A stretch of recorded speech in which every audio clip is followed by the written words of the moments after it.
Hey, what's happening, everyone? Pragmatic Addict here. So, we're going to be talking about a film called Oddity. Now, Oddity was one that I remember seeing the trailer for this film when I went and saw In a Violent Nature, and it really stood out to me because I like films that have to do with like cursed objects or dolls or just fucked up knickknacks, doodads, whatever you want to call them. And after I had gotten home from seeing In a Violent Nature, I remember searching like the web for this movie, and I actually read that while developing this film, the director, which is the director of Caveat, get this, he actually went to some antique shops as he is a collector, like himself, of like oddities and curiosities and shit, and he collected stuff for this movie, which is just a really neat little detail, because I remember when I saw this trailer, I kind of swore I saw the little Caveat bunny in here, and I was like, oh shit, is this a sequel to fucking Caveat? Nope, that's just a diabolical little fucking bunny that this horror director probably saw at a crickety old shop and was like, yep, this dude's gonna be a cameo in all my fucking movies. Look at this little sumbitch. I'm a horror director presenting fucking films for Shudder. Wherever I go, dipshit goes. But last thing I want to mention before I get into my review is like the reviews for this film. I know, let's just settle down, right? This film has been called the scariest film of 2024. Funny, so is Late Night with the Devil. So is fucking Longlegs. But upcoming filmmaker and YouTuber Chris Stuckman himself actually posted a review saying that the film actually fucking scared him, which director Joe Lynch, he did Mayhem, Suitable Flesh. He also saw the movie and said that it was very fucking scary. Oddity, I haven't seen this yet, but Joe Lynch told me that it was scary. He highly recommended this. So, you got Joe Lynch's recommendation for Oddity, and that comes out this week. Now I was getting hyped even more so. You know, I got real excited, went over to Rotten Tomatoes where the film had a perfect 100% score, saw what other critics were saying. There was a lot of them that were saying the same fucking thing. So I was actually starting to think and get like a really good feeling, holy shit, it's an indie film from Shudder, the follow-up from the director of Caveat. Is this actually gonna be the scariest movie of 2024? Well, guys, I'm about to answer that question. So let's get into Oddity. So this film's premise reads, well, one of the premises I'm reading, I actually looked up like a bunch of different premises because this one I saw just seems very vague, which the premise I'm going to be reading is, after the brutal murder of her twin sister, Darcy goes after those responsible by using haunted items as her tools for revenge. And with that premise, you know, very intriguing, very original, very vague, but also just straightforward, very fucking fun for a horror premise as far as like the variety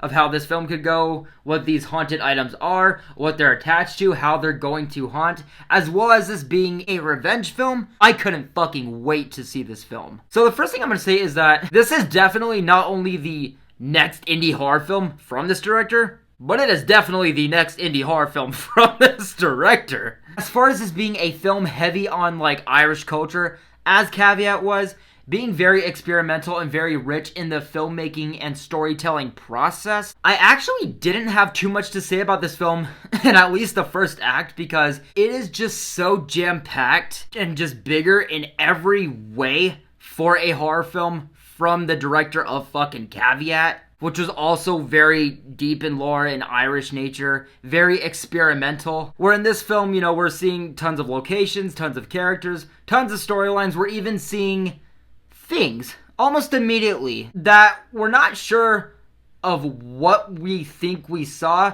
or what we're looking at or what to think of them, because the film does not mention them whatsoever. When you're like, hey, what is that? What is that? This is a movie about hauntings and oddities, and it's an indie film from this director.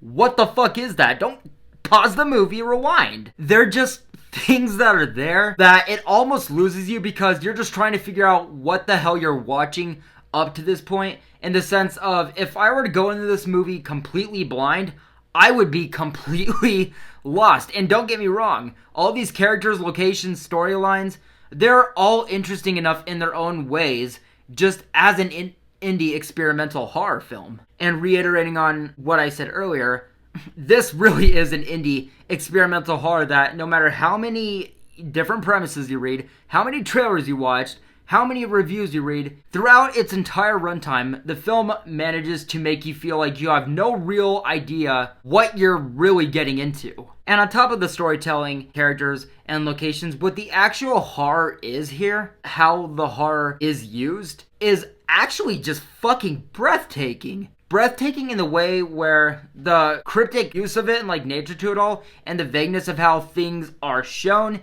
told as a puzzle of a horror film that this is in a storytelling way, being about a mysterious brutal murder on one hand, but also about an oddity shop full of haunted objects that are being used for revenge purposes with, the potential that they have, the hauntings or backstories that they are attached to, and the unknown and dangerous world and doors that these things open up. The horror in this film is just as experimental, just as jam-packed, unpredictable, and off the wall as everything else is in this movie. It's very interesting when I realized just what this felt like to me, and that is that this movie feels like a cabinet of curiosities. I don't know any of these people, except, details that may not be the most comfortable things to know. You don't know exactly what the story of the film really is or where it could go. And again, with the movie centering on haunted objects that are being used for the sake of revenge on a murder mystery type of story,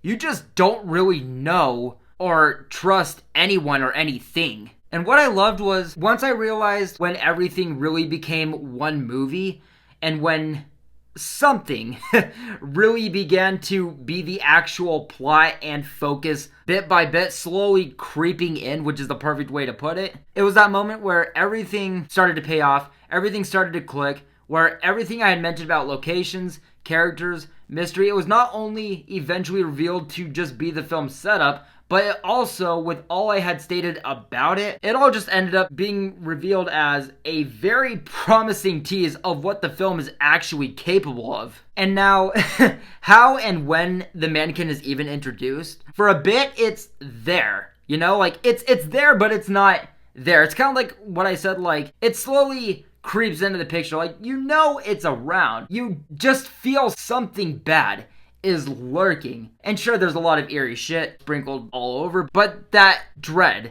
that feeling of something isn't right with this world. Something bigger, something worse is coming. And as soon as that motherfucker enters the picture, you're like, okay, that's gonna be the villain, isn't it?